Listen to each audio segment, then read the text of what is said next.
मित्रांनो, प्रत्येक उद्योजकांनी उद्योग सुरू करताना एक स्वप्न पाहिलेलं असतं आणि ते स्वप्न खूप मोठं असतं. मला काहीतरी करून दाखवायचं आहे, मला एक छानसा उद्योग उभा करायचा आहे आणि मला सगळ्यात महत्त्वाचं स्वकर्तृत्वावर काहीतरी करून दाखवायचं आहे विदाऊट हॅव्हिंग एनी बॉस. पण हळू असं होत जातं की तुमचा बिझनेसच तुमचा बॉस होत जातो आणि तुम्ही तुमच्याच बिझनेसमध्ये एम्प्लॉयी म्हणून काम करायला लागतं. कारण व्यवसाय सुरू करणे आणि व्यवसाय सस्टेन करणे ह्या 2 वेगळ्या गोष्टी इथे नंतर कळायला लागतं.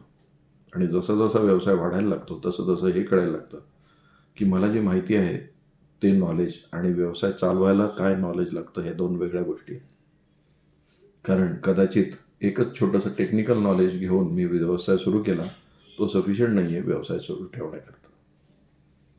वेकअप आणि स्केलअपमध्ये आपण हेच बघणार आहोत. व्यवसाय स्केलअप करण्याकरता नेमकं तुम्हाला कशाचं नॉलेज हवं. 2 दिवसाच्या या वर्कशॉपमध्ये यासाठीच भाग घ्या आणि आपलं स्वप्न पूर्ण करा.